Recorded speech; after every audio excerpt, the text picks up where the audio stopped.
जहां पर अच्छी खासी उठापटक हमने बनते हुए देखी है। आपको याद दिला दें कि जून और जुलाई के महीनों में यहां पर मेटल्स में लगातार गिरावट थी, नेगेटिव रिटर्न्स हमने बनते हुए देखे, ना सिर्फ अंडरलाइंग कमोडिटी से बट ज़्यादातर जो मेटल स्टॉक्स थे वहां पर भी इन्होंने अंडर परफॉर्म किया। लेकिन अगस्त में ये थोड़ा बहुत चेंज होता हुआ नजर आ रहा है। इसके दो तीन फैक्टर्स हैं। एक तो ये कि जो स्पेकुलेटिव लॉन्ग पोजीशंस थी, जो प्रॉफिट टेकिंग हम होता हुआ देख चुके थे, वो अब काफ़ी लोअर लेवल्स पे हैं, तो नई एंट्री अपॉर्चुनिटीज शायद आप यहाँ पर अब मेटल्स में ढूंढ सकते हैं।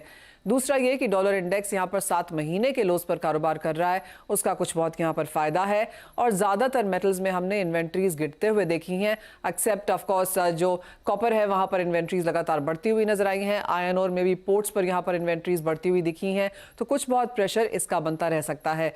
लेकिन आने वाले समय में अब जो बाकी का अगस्त है और सितंबर के लिहाज से कैसे आप स्ट्रैटेजीज बनाएं, क्या फंडामेंटल्स वॉच करने चाहिए, इन सब पर चर्चा करने के लिए हमारे साथ हैं केडा एडवाइजरी के अजय केडिया, निर्मल बांक सिक्योरिटीज से कुणाल शाह, HDFC सिक्योरिटीज के अनुज गुप्ता और प्रो इंटेलिट्रेड सर्विसेज के दिनेश सोमानी।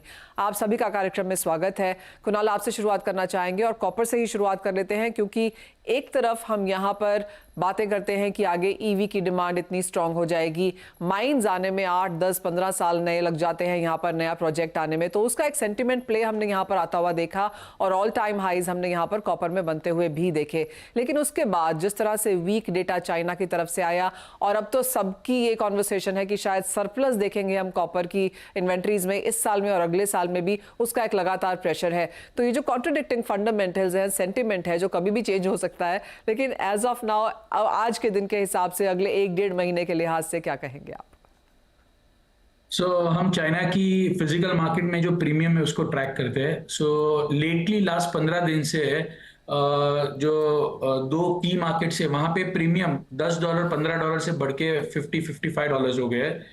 इंडिकेट कर रहा है कि domestic demand is better than what the overall fundamental of China's real estate slowdown is considering that fundamentals are better, demand अच्छी है। That is one of the reason कि copper has moved up from the lows and it is also showing lot of strength. Second, US का rate cut, एक financial demand होती है commodity की। US के rate cut cycle start होते ही market is pricing in कि lower the dollar higher the commodity prices, वो जो पूरा थीम है वो एक प्ले होता हुआ नजर आ रहा है। और third most important thing, any step which Chinese government or authorities are taking to curb the slowdown from the real estate sector. ये तीन फैक्टर्स को कंसीडर करते हुए मुझे ऐसा लग रहा है कि बाय एट डिप्स की रणनीति अपनानी चाहिए कॉपर में। 805, 800 रुपए के आसपास आप बाय कीजिए। मुझे नहीं लगता है कि वो अभी 780 के नीचे जाएगा और धीरे धीरे 840, 850 के लेवल्स आपको देखने मिल सकते हैं। इवन दो कॉपर की सरप्लस मार्जिनली एक्सपेक्ट, क्योंकि ये जो इंटरनेशनल कॉपर स्टडी ग्रुप का जो डेटा आता है सरप्लस का, that also is not very important, क्योंकि आज 25 मिलियन टन की मार्केट में अगर सरप्लस 3 लाख से 6 लाख टन होती है तो that's not a big deal. हाँ, अगर सरप्लस 1 मिलियन टन या 2 मिलियन आउंस ऐसी होती है, 2 मिलियन टन की अगर होती है surplus, then it is a different story all together. Near term में be optimistic, US rate cut cycle or better demand from the domestic market is going to cause a rally in copper prices. Kunal, I get the narrative, जैसे आपने कहा कि 4-5 lakh ton का जो deficit है वो कोई बहुत जो सरप्लस है वो कोई बहुत बड़े मायने नहीं रखता, लेकिन आप कहेंगे जो डेफिसिट का नैरेटिव था उससे ब्रेक इवन एंड इवन थोड़ा सा सरप्लस जो है वो अब बाजार उसको डेफिनेटली वॉच करेगा, वो जो नैरेटिव है? यस, डेफिसिट से सरप्लस आ रही है वो इटसेल्फ पॉजिटिव है, बट साथ में प्राइजेस 940 से 800 रुपए आ गए। Prices have already corrected because there is a surplus in the market, because China slow down चल रहा है। तो अभी वो नैरेटिव प्ले मेरी राय में हो चुका है। ज्यादा ये नैरेटिव पे मंदी नहीं होगी। अभी मार्केट्स आर एक्सपेक्टिंग कि आगे जाके रेट कट साइकिल और चाइना में फिजिकल डिमांड थोड़ी इंप्रूव हुई है, इसका एक आपको इफेक्ट देखने मिलेगा। पर ऐसा कुछ नहीं लग रहा है with whatever you are saying कि कॉपर के प्राइस फिर से $11,000 शॉर्ट टर्म में चले जाएंगे। That kind of scenario is not visible right now. Point taken. Ajay, आप कैसे देखते हैं, टेकिंग अवे फ्रॉम जो अभी कुणाल ने कहा कि बाजार में शॉर्ट नहीं जाना है, एक रनअवे रैली नहीं आएगी, लेकिन यहां से शॉर्ट नहीं करना, खरीद के काम किया जा सकता है, आपकी क्या सेंस है कॉपर में? Very good afternoon. देखिए, मुझे डेफिनेटली अगर हम क्वार्टर फोर की अगर बात करते हैं तो हमेशा जो जो फैक्टर्स कुणाल ने बोला, क्योंकि यूएस का जो रेट कट है वो डेफिनेटली एक बड़ा ट्रिगर रहेगा पूरी ग्लोबल इकोनॉमी के लिए। और जब ग्लोबल इकोनॉमी को पटरी पे लाना है तो कंजम्पशन तो बढ़ाना ही है, और कंजम्पशन के लिए हम जानते हैं कि चाहे ऑयल हो चाहे मेटल हो, इनकी रिक्वायरमेंट आनी है। सेकेंडली, अब तक हमने देखा फर्स्ट हाफ में ग्लोबल मैन्युफैक्चरिंग के डेटा काफी डिसअपॉइंटिंग थी। चाइनीज पॉलिसी जो मीटिंग्स हुई भी थी उसका भी कोई मेजर इम्पैक्ट पड़ा नहीं। बट मुझे लगता है ये सब के अलावा दो बड़े फैक्टर्स रहेगा। एक है जो ज्यादा करके हम देखते हैं प्रोडक्शन कट्स, बिकॉज जिस ढंग से वेदर कंडीशन विंटर रहता है तो अभी से हम देख रहे हैं कि न्यूज आने लगी है। दूसरा, प्राइस इतने ज्यादा फॉल हो चुके हैं जिसके चलते बहुत बार हो रहा है कि जितने प्रोडक्शन है वो और कर्टल कर रहे हैं। तो एक तरफ हम देख रहे हैं कि सप्लाई नीचे के भाव पे कम होते जा रही है। सेकेंडली, जिस ढंग से रेट कट्स रहेगा ये प्राइजेस को सपोर्ट करेगा। टेक्निकली भी अगर हम देखते हैं तो रिसेंट जो फॉल आया था तो हमने देखा था कुछ technical indicators like harmonics was been form. तो मुझे भी लगता है कि ये 770 775 का जो एक बेस बना था वो एक अच्छा खासा बेस बन चुका है, और यहाँ से मार्केट ने एक अच्छा खासा रिबाउंड दिया। या एलएमई की बात करें तो मुझे लगता है कि अब ये 88 50 का जो बेस है वो बन चुका है। नो डाउट पिछले 3 महीने में 10% से ज्यादा का फॉल हमने एलएमई कॉपर पे आते हुए देखा है, बट ऐसा ही स्ट्रॉन्ग रैली अब मुझे दिख रहा है जो इमीडिएटली 10-10 200 तक का लेवल दिखा देगा अक्टूबर एंड या नवंबर तक। उसके बाद क्या रिएक्शन रहेगा रेट कट का ग्लोबल मार्केट पे वो देखना बहुत जरूरी है, क्योंकि एक तरफ हम जो जियोपॉलिटिकल टेंशन है वो भी गहराते जा रहा है। तो मुझे लगता है एज ऑफ नाउ बॉटम बन चुका है। हायर साइड पे हम कंजर्वेटिवली अगर पकड़े तो 10-10 200 तक का लेवल हम अक्टूबर एंड तक एक बार देख सकते हैं। और पूरे ही मेटल में कॉपर है, जिंक है, एल्यूमिनियम सभी में हम देख रहे हैं कि बढ़ेगा, बट कॉपर मुझे लगता है 10-10 200 का रेंज हम एक बार देख पाएंगे। वेल एब्सोल्युटली, बाकी मेटल्स की भी बात करेंगे लेकिन कॉपर पे ध्यान अभी पहले है। तो यही एक सेंस आता हुआ अजय की तरफ से भी कि खरीद के काम किया जा सकता है। यहाँ पे बॉटम शायद मार्केट्स में बन चुका है। अनुज, आप कैसे देखेंगे? पहले तो एक मैक्रो देख लेते हैं आपके संग, क्योंकि एंड से ऑफ कोर्स आपकी सेंस की क्या आपको भी लगता है कॉपर में अब यहाँ पर बाय और स्टेबिलिटी देखने को मिल सकती है? और ओवरऑल जहाँ तक बेस मेटल्स की बात है, चाइना ऑफ कोर्स एक इंपॉर्टेंट फैक्टर यहाँ पर रहेगा, लेकिन उसके अलावा आपकी नजर कहाँ होगी? मुझे जी गुड मॉर्निंग। देखिए, सेंटीमेंट अगर आप देखेंगे तो डेफिनेटली काफी रेंज में है, क्योंकि हमने देखा था कि जो साल स्टार्ट हुआ था उसमें करीबन 699 का लो मारा था, और उसके बाद वहां से बढ़कर करीबन 945 तक के लेवल हमने कॉपर में आते हुए देखे। तो ऑलमोस्ट 300 पॉइंट की रैली हम करीबन इस साल के अंदर अभी तक देख चुके हैं। और उसके बाद कहीं ना कहीं जो सरप्लस वाली बात है वो यहाँ पर आती हुई दिखाई दी, तो उसके बाद हमने करेक्शन भी आते हुए देखा। तो ऑलमोस्ट अभी तक के जो फंडामेंटल फैक्टर्स है, मेरा ये मानना है कि सब फैक्टर इन हो चुके हैं। अब कोई नया फंडामेंटल फैक्टर चाहिए जो कि मार्केट को एक सपोर्ट प्रोवाइड करेगा, जिसमें अगर हम देखें तो यूएस की जो ग्रोथ है वो यहाँ पर आती हुई दिख रही है, क्योंकि कहीं ना कहीं इंटरेस्ट अगर कट होता है, इन्फ्लेशन अगर कंट्रोल में रहता है और यूएस के डेटा पॉजिटिव आते हैं, चाइना के डेटा पॉजिटिव आते हैं, तो फिर वहां से एक अच्छी खासी रैली हम देख सकते हैं। मगर हमने अभी रिसेंटली भी देखा कि नीचे में करीबन 765 से एमसीएक्स में भाव रिकवर होते हुए दिखाई दिए थे। तो अब मुझे लगता है कि कहीं ना कहीं मार्केट थोड़ा कंसोलिडेशन फेज में है। आपको ज्यादा तेजी मंदी देखने को नहीं मिलेगी, बट हाँ कि as dollar index is trading below 7 month low, तो मुझे लगता है कि वो एक सबसे बड़ा फैक्टर है जो अभी प्राइसेस को सपोर्ट प्रोवाइड करेगा। हालांकि मुझे लगता नहीं कि ज्यादा बड़ी यहाँ पे तेजी देखने को मिलेगी, बट हाँ एमसीएक्स की अगर बात करें तो 825 830 तक के लेवल में एक्सपेक्ट कर रहा हूँ कि कॉपर में देखे जा सकते हैं। तो 780 के आसपास का स्टॉप लॉस लेके मुझे लगता है खरीदारी का ट्रेड बनाना चाहिए। 825 830 तक के लेवल यहाँ पर आ सकते हैं। ज्यादा तेजी या ज्यादा मंदी में एक्सपेक्ट नहीं कर रहा हूँ। हालांकि अगर आप देखेंगे तो इंडस्ट्रियल मेटल में कॉपर के अलावा बाकी बेस मेटल अच्छा परफॉर्म किया, बट अगर पर्टिकुलर कॉपर की बात करें तो मुझे नहीं लग रहा कि कोई ज्यादा तेजी यहाँ पर आएगी। 830 835 825 830 तक के लेवल कॉपर में देखे जा सकते हैं। ऑलराइट, तो 3 स्ट्रेट बाय कॉल्स यहाँ पर कॉपर में आती हुई। दिनेश जी, आपकी यहाँ पर टॉप ट्रेड क्या रहेगी मेटल्स एज अ सेक्टर में, और आपको कॉपर में अब यहाँ पर क्या रुझान लगता है? जी मनीषा जी, बिल्कुल। मतलब मेजर रीजन जो फॉल का हुआ कॉपर में वो चाइना का रियल एस्टेट मार्केट, वहां रियल एस्टेट मार्केट काफी डम था, और उसी के चलते हमने देखा है कॉपर में 945 का लेवल ऊपर जाने के बाद में नीचे में 767 के लो से टेस्ट किया। उस समय चाइनीज गवर्नमेंट ने काफी स्टिमुलस पैकेजेस प्रोवाइड किए थे, वहां पर कुछ रेट कट्स भी किए थे, और मुझे लगता है उसका इफेक्ट आने वाले इस क्वार्टर में हमें जरूर देखने मिलेगा। और उसी के चलते मुझे लगता है कि कहीं ना कहीं बेस मेटल्स में खरीदारी का दौर दोबारा आता हुआ नजर आता है। और साथ ही साथ अगर यूएस के इंटरेस्ट रेट कट होते हैं तो मुझे लगता है एक मार्केट में फ्रेश लिक्विडिटी बूस्ट होगी, और इसी के चलते बेस मेटल्स में भी नई रैली हमें देखने मिल सकती है। लेकिन जैसे कि मेरे सहयोगी ने कहा कि बहुत एक्स्ट्रा ऑर्डिनरी रैलीज अब इसलिए संभव नहीं है क्योंकि इस साल के ऑलमोस्ट 350 400 रुपए की तेजी मंदी कॉपर की हो चुकी है। डाउन साइड 766 770 का ये बेस बना चुका है। मुझे नहीं लगता है अभी कि ये 780 के नीचे जाने की कोई संभावना है।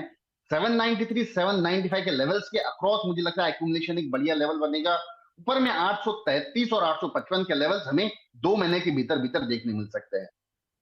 ऑलराइट, तो चारों एक्सपर्ट्स की यही राय है कि कॉपर में खरीदारी करके काम किया जाना चाहिए। बॉटम शायद यहां पर बन चुका है, शॉर्ट नहीं जाना है, तेजी यहां पर की जा सकती है। ऑल टाइम हाइज की एक्सपेक्टेशन ना रखें, लेकिन बढ़त यहां पर अब ग्रेजुअल देखने को मिल पाएगी। इसी के साथ एक ब्रेक के लिए रुकेंगे। डॉक्टर कॉपर की बात तो हम कर चुके हैं, जो कि इकोनॉमिक बैरोमीटर के तरीके से देखा जाता है, लेकिन ब्रेक के बाद अपने एक्सपर्ट से जानेंगे कि बाकी के जो मेटल्स हैं उन पर उनकी क्या राय बन रही है, क्या फंडामेंटल्स हैं और आपकी ट्रेडिंग स्ट्रैटेजीज क्या हो। स्वागत है आपका। बात हम यहाँ पर मेटल्स की कर रहे हैं और कॉपर में ऑफकोर्स खरीदारी के ट्रेंड्स यहाँ पर बनते हुए नजर आए हैं, लेकिन 2 और मेटल्स हैं जैसे कि एल्यूमिनियम और जिंक, यहाँ पर भी बढ़त है। स्टील ने अपने मल्टी ईयर लोज से यहाँ पर तेजी बाजारों में फिर से दिखाई है, लेकिन क्या वो सस्टेनेबल है? अनुज, आप कैसे देखते हैं ओवरऑल मेटल पैक को एक्सक्लूडिंग कॉपर यहाँ से, और आपकी टॉप पिक बाकी के मेटल्स में क्या होगी और क्यों? देखिए, जिंक मुझे लगता है कि एक अच्छा पिक हो सकता है, क्योंकि यहाँ पर अगर हम ईयर वाइज देखें तो काफी आउट परफॉर्म किया है। लास्ट ईयर अगर आप देखेंगे तो जिंक ने करीबन 4% के नेगेटिव रिटर्न दिए थे, और अगर आप लास्ट मंथ में और इस महीने में देखें तो इस महीने के अंदर इधर ही करीबन इसमें 5.5% की तेजी आती हुई दिखाई दी है। तो मंथली वाइज में अच्छा खासा परफॉर्मेंस जिंक में आता हुआ दिखाई दिया। हमें लगता है कि जिंक में क्योंकि डिमांड साइड काफी स्ट्रांग है, बैटरीज डिमांड और ईवीज की डिमांड के चलते काफी अच्छा एक सेटअप यहाँ पे बनता हुआ दिख रहा है। टेक्निकल चार्ट भी अच्छे खासे परफॉर्मेंस में है, तो मुझे लगता है कि जिंक में एक अच्छी खासी जो ट्रेंड है वो कंटिन्यू हो सकती है। हमें लगता है कि जिंक में हमारा एक बेस्ट पिक रहेगा। खरीदारी का ट्रेड जिंक में बना सकते हैं 256 258 के आसपास में, 248 के आसपास का स्टॉप लॉस लगाएं। टारगेट हमें लगता है कि 270 275 तक देखे जा सकते हैं। तो थोड़ा बहुत डिप अगर आता है तो जिंक मुझे लगता है कि खरीदारी का ट्रेड लेना चाहिए। अदरवाइज अगर हम देखें तो एल्युमिनियम और स्टील, ये इनके अंदर भी खरीदारी का ट्रेंड देखने को मिल सकता है, बट मुझे लगता है कि जिंक एक अच्छा पिक हो सकता है जो इंट्राडे शॉर्ट टर्म के लिए खरीदारी के तौर पे देख सकते हैं। अनुज, आप जिंक को क्या एज अ रैंकिंग कॉपर के भी ऊपर रखेंगे, या फिर आपको लगता है copper 1, zinc perhaps 2? Yes, zinc मुझे लगता है कि नंबर 1 पे रहेगा, क्योंकि अच्छी खासी परफॉर्मेंस इसमें है, रिकवरी अच्छी है। कॉपर मुझे लगता है कि सेकंड नंबर पे रखना चाहिए। और थर्ड पे किसे रखेंगे? एल्यूमिनियम को? थर्ड पे एल्युमिनियम को, यस। ओके दिनेश जी, आप कैसे अपनी रैंकिंग यहाँ पर करेंगे, और अगर आप बाकी मेटल्स को देखें तो आपकी टॉप पिक्स कहाँ हैं? जी बिल्कुल, जैसे अनुज ने कहा कि जिंक की रिकवरी काफी फास्ट रही है। नीचे में मतलब 245-47 जाने के बाद में अभी दोबारा 260 के आसपास ये ट्रेड करता है, 267 के आसपास ट्रेड कर रहा है। तो मुझे लगता है कि इसकी रिकवरी ज्यादा फास्ट है बाकी बेस मेटल्स के मुकाबले, और अभी भी 265 के आसपास अगर मुझे लगता है कि जिंक एक डिप लेता है तो एक अच्छा खरीदारी का अवसर रह सकता है। 282 284 के लेवल्स जल्दी देखने मिल सकते हैं, और डाउन साइड 255 मुझे लगता है कि बेस लाइन सपोर्ट मेंटेन करता रहना चाहिए। साथ ही साथ एल्यूमिनियम की अगर मैं बात करूं तो 225-225-50 के आसपास ये जोन है, एक डिमांड जोन है, एक एरिया है जहां पर यहां से दोबारा अपसाइड पोटेंशियल हमें देखने मिल सकता है। 215 से 227 मात्र 5 दिनों में आया है, तो इसकी रिकवरी थोड़ी सी ज्यादा फास्ट लगती है मुझे, और आने वाले समय में 245 247 लेवल जल्दी देखने मिल सकते हैं। 218 का baseline support as a stop loss maintain करके चलना चाहिए। मुझे लगता है एल्यूमिनियम और जिंक दोनों मुझे एक नंबर 1 लगते हैं, और कॉपर मेरी नेक्स्ट प्रायोरिटी है। ऑल राइट, तो जिंक एंड एल्यूमिनियम नंबर 1 पे और कॉपर सेकंड पे। अनुज, अनु से बात हो चुकी है। कुणाल, आप कैसे देखते हैं इसे अब यहाँ पर, और एल्यूमिनियम स्पेशली यहाँ पर किस तरह के फंडामेंटल्स हैं? क्योंकि एज ऑफ नाउ हमने देखा है चाइना का यहाँ पर इंपोर्ट बढ़ता हुआ, एल्यूमिना के प्राइसेस हायर हैं, इन्वेंट्रीज में कुछ बहुत गिरावट है, लेकिन क्या वो प्राइसिंग हो चुका है? आई थिंक 60-70% प्राइस इन हो गया है, बट मेजर जो एल्यूमिनियम में मुझे लग रहा है वो है आगे जाके ये जो जियोपॉलिटिकल डेवलपमेंट है, रशियन एल्यूमिनियम का क्या आउटलुक है, whether it is going to hit the market और नॉट। सो एल्यूमिनियम की मार्केट अगर आप देखेंगे तो डिमांड सप्लाई, जैसे आप सरप्लस और डेफिसिट की बात करते हैं, तो ऐसा कोई बड़ी डेफिसिट नहीं है एल्यूमिनियम की मार्केट में। The supplies are relatively relaxed as of now, and going forward जो बड़ा ट्रिगर आएगा आई थिंक रशिया की ओर से, और कोई सैंक्शन, नया कोई सैंक्शन लगता है एल्यूमिनियम पे या दूसरी कोई कमोडिटी पे, तो वो सब चीजें आगे जाके देखनी होगी। मेरी राय है एल्यूमिनियम ऊपर में 240-42 तक जा सकता है, बट मेरा पर्सनल प्रेफरेंस एल्यूमिनियम से ज्यादा जिंक है। ऑलराइट, तो जिंक, एल्यूमिनियम, कॉपर यहाँ पर सभी में तेजी फिलहाल बनते हुए नजर आ रही है। अजय, आप अपनी रैंकिंग कैसे करेंगे? बिल्कुल भाई जी, अगर हम फंडामेंटल जो अभी डिस्कस किए उसमें मेरे को सबसे ज्यादा स्ट्रॉन्ग जिंक का दिखाई दे रहा है, जिस ढंग से हमने देखा कि पिछले हफ्ते में भी जो संघाई के जिंक इन्वेंटरी, उसमें 9.3% का फॉल था। और ग्लोबल जिंक मार्केट का जो सरप्लस था वहां पे हमने कमी आती हुई देखी है। तो कुल मिला के मुझे लगता है कि दो मैटर पे ये भी रहेगा, जैसे एमएमजी का हमने देखा कि प्रोडक्शन हॉल्ट हुआ है, साथ में हैवी रेन्स की वजह से भी प्रोडक्शन कट से, तो ये सारे फैक्टर्स आने वाले टाइम में और बढ़ते हुए दिखाएंगे। तो पहला प्रेफरेंस मेरा जिंक के अंदर रहेगा, जिंक के बाद एल्यूमिनियम एंड देन कॉपर। तो जिंक के अंदर मुझे लगता है कि प्राइसेस में जो रिसेंट रैली आई भी है, एलएमई पे हमने करीबन 2850 के ऊपर इस वक्त ट्रेड करते हुए देख पा रहे हैं। मुझे लगता है एक थोड़ा सा हर्डल रहेगा 3100 के आसपास, जो डोमेस्टिक मार्केट पे समझो 285 के आसपास वापस मिल जाएगा। एल्यूमिनियम भी काफी अच्छा स्ट्रॉन्ग दिखाई दे रहा है। चार्टिकली भी अगर आप देखें तो हार्मोनिक पैटर्न बहुत स्ट्रांगली 208 से घुमा हुआ है, जो मुझे लगता है कि एटलीस्ट 248 250 के जोन पे दिखा सकता है। चाइना से जो जुलाई के नंबर्स आए उसमें 11.5% का जंप आता हुआ दिखाई दे रहा है। इन्वेंट्रीज के अंदर भी विड्रॉल है लगभग 30% का। तो एल्यूमिनियम में भी मुझे लगता है कि यहाँ से बाइंग करके चले तो 250 तक का लेवल एटलीस्ट मिल सकता है। एंड लास्ट जो हमने कॉपर में ऑलरेडी डिस्कस किया है, तो कॉपर में मुझे लगता है कि प्राइजेस में 812 के ऊपर अगर वीकली क्लोज मिल जाता है तो एटलीस्ट आई एम एक्सपेक्टिंग कि 860 870 तक का भी स्पाइक हम कॉपर में वापस आते हुए दिख पाएंगे। तो चाहे वो जिंक है, एल्यूमिनियम है, कॉपर है, तीनों में खरीदारी है। ऑफ कोर्स रैंकिंग्स हमारे एक्सपर्ट्स ने यहाँ पर डिस्कस की ही हैं, लेकिन एक और मेटल जो कि पार्ट प्रेशस मेटल है, पार्ट इंडस्ट्रियल मेटल है, वहां पर भी हमने कुछ बहुत एक्शन फिर से लौटता हुआ देखा है। ज्यादातर अंतर्राष्ट्रीय रिपोर्ट्स में यही माना जा रहा है कि $34-35 एन आउंस इस साल के अंत तक देखने को मिल सकता है। ऑफकोर्स चांदी के भाव यहाँ से थोड़ा सा दूर हैं, लेकिन यहाँ पर आपकी क्या स्ट्रैटेजी होनी चाहिए? अजय, आपसे ही शुरुआत कर लेते हैं। आपको क्या लगता है कहाँ जा रहे हैं प्राइसेस? ऑफकोर्स जो ड्यूटी कट का डाइवर्जेंस हमने यहाँ पर आता हुआ देखा है, तो अगर आप अंतरराष्ट्रीय बाजारों में 30-32 के लेवल्स बनता हुआ देखेंगे तो उसका कैलकुलेशन भारतीय बाजारों के लिहाज से क्या है? देखिए, कभी भी हम चांदी को देख रहे हैं तो काफी साल भर से रेशियोज काफी अच्छे काम कर रहे हैं। मैं भूल भी गया था, कॉपर और गोल्ड रेशियो में भी डबल टॉप बना है, जहां पे लग रहा है कि कॉपर बहुत अच्छा दिखा है। सिमिलरली अगर हम गोल्ड सिल्वर रेशियो की बात करते हैं, we have seen ratio was fallen towards 72 level, और अब 90 के करीब जाने के बाद रिवर्ट बैक कर रहा है। तो जैसे से ये रिवर्सल कर रहा है, ये साइन देता है कि चांदी ज्यादा आउट परफॉर्म करेगी। ग्रीन एनर्जी में कंजम्पशन और माइंस आउटपुट, ये सब कहानी हमने ऑलरेडी देखी हुई है जो सपोर्टिंग है। बट मुझे लगता है 30 का लेवल काफी इंपॉर्टेंट है। अगर ये ब्रीच करके होल्ड कर जाता है तो 32 32.5 तो इमीडिएट में, बट वॉल्टिलिटी ईयर एंड तक और बढ़ती हुई दिखाई देगी। और मुझे लगता है कि there is a high probability कि डिमांड और साथ में रेशियो का फॉल, ये सबको देखते हुए $38-39 तक का लेवल आराम से हम इंटरनेशनल में ईयर एंड तक स्पाइक कर पाएंगे। डोमेस्टिक मार्केट में पहले जैसे मैं 98,000 से 1 लाख तक का व्यू रखता था, लेकिन ड्यूटी करेक्शन की वजह से हमने ये देखा कि प्राइसेस में फॉल बैक आया। लेकिन वॉल्टिलिटी एक्सट्रीम होने की वजह से मुझे अभी भी लग रहा है कि प्राइसेस 97-98 का जो पहले वाला टारगेट था, डिस्पाइट 9% का जो ड्यूटी एडजस्टमेंट हुआ है, फिर से हम अचीव कर पाएंगे, क्योंकि डिमांड धीरे धीरे लोअर लेवल्स पे बहुत स्ट्रांगली बढ़ते जा रही है। दिनेश जी, आपका चार्ट क्या दिखाते हैं? कल मेरी मेटल फोकस से बात हो रही थी, उन्होंने मुझे कहा 34-35 इस साल के अंत तक। अजय कह रहे हैं 38-39 इस साल के अंत तक। जी, मैं पहले बहुत ज्यादा एक्स्ट्रा बुलिश था, लेकिन ये 9% ड्यूटी कट के बाद काफी क्लाइंट्स तक हो गए उसमें, और मुझे लगता है कि एक कॉशियस अप्रोच जरूर लेना चाहिए इसमें, क्योंकि ये इसका जो फॉल होता है ये बहुत ही रिगरस होता है। 78,500 के ब्रेकआउट के बाद में 95,000 जाने में करीब 4 महीने लगाए, और 95 से 78 आने में 1 महीना ही लगा इसमें। तो जो फॉल इसका है बहुत स्टीप होता है, बहुत शार्प होता है, और इतना होता है कि हम ये समझ नहीं पाते कि उसको एग्जिट कहां पर करें।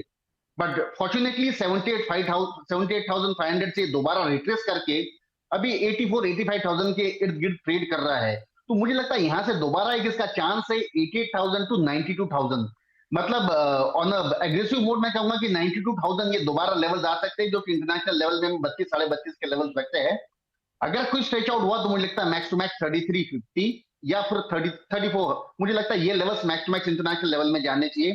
और हमारे यहाँ वही जो रेजिस्टेंस जोन है 93-94,000, ये अपसाइड मुझे आने वाले 2 या 3 महीने में देखने मिल सकता है। अनुज, आप कैसे देखते हैं चांदी को? और खरीदारी की राय तो ऑफ कोर्स यहाँ पर सभी दे ही रहे हैं, और आप लोग सब इस साल की शुरुआत से ही दे रहे हैं, एंड आई एम अज्यूमिंग काफी दर्शकों ने यहाँ पर पैसा भी कमाया होगा जिस तरह से चांदी में गेंस देखने को मिले हैं। लेकिन हम कहीं ना कहीं 32 से 38 के बीच में यहाँ पर अटकते हुए नजर आ रहे हैं। आप इस रेंज में अपने आप को कहाँ पाते हैं, और भारतीय बाजारों में किस तरह के लेवल्स देखने को मिल पाएंगे? मनीषा जी, हम तो जनवरी से कह रहे थे कि 1 लाख के आसपास चांदी आनी चाहिए। ऑलमोस्ट 96,000 से मार्केट वापस रिवर हुआ है, क्योंकि साथ में देखें तो कस्टम ड्यूटी का भी कट लगा है। तो मुझे लगता है कि अभी भी हम पॉजिटिव है, बट हाँ 1 लाख तो नहीं, बट हाँ मुझे लगता है कि 90,000 के आसपास चांदी आपको इस साल के एंड तक देखने को मिल सकती है। हमें लगता है कि कहीं ना कहीं इंटरनेशनल मार्केट में $33-34 के आसपास के लेवल अगर ब्रेक होते हैं, $33 अभी तक नहीं ब्रीच हुआ है। अगर $33 का लेवल ब्रीच होता है तो 37 से लेकर $40 तक के लेवल देखे जा सकते हैं। 14-15 साल लगाए चांदी ने पूरे कंसोलिडेशन को देखने में, और उसके बाद एक अच्छा खासा ब्रेकआउट हुआ। तो स्लो एंड स्टडी मोमेंटम चांदी पकड़ता हुआ दिखाई दे रहा है। हालांकि हमने बहुत तेजी के एक ट्रेंड इसमें यहाँ पर आते हुआ देखा था, उसके बाद थोड़ा ब्रेक लगा, कंसोलिडेशन हुआ। अभी फिलहाल एक कंसोलिडेशन का फेज चल रहा है। मुझे लगता है कि इस कंसोलिडेशन के बाद एक अच्छा ब्रेकआउट यहाँ पर एक्सपेक्टेड है, जो कि यहाँ देखा जा सकता है। तो मुझे लगता है कि ईयर एंड तक आपको 33 से लेकर $35 के बीच के लेवल देखे जा सकते हैं, और अगर इन बिटवीन $33 का लेवल ब्रेक होता है तो फिर हम एक अच्छी रैली यहाँ पर कंटिन्यू होती हुई देखेंगे, जो कि 37 से लेकर 40,000 तक जा सकती है, $40 तक जा सकती है। जी हाँ, गॉट योर पॉइंट। ओके, तो अच्छी खासी तेजी की एक्सपेक्टेशन यहाँ पर है। ऑफ कोर्स वो लेवल्स क्लियर होते जाएंगे तो हम हायर प्राइसेस यहाँ पर बनता हुआ देखते भी जाएंगे, लेकिन एज ऑफ नाउ बहुत ही क्लियर इंडिकेशंस हमारे सभी ब्रोकरेज हेड्स की तरफ से आता हुआ कि खरीदारी आप यहाँ पर मेटल्स में करके चल सकते हैं। तो क्लियरली कॉपर, एल्यूमिनियम, जिंक और चांदी, इन चारों में ही आपकी बाइंग पोजीशंस फिलहाल होनी चाहिए। इसी के साथ बहुत शुक्रिया हमारे साथ आज समय निकालने के लिए, आप सभी के समय के लिए भी, और हमें दीजिए इजाजत। आप बने रहिए CNBC आवाज पर।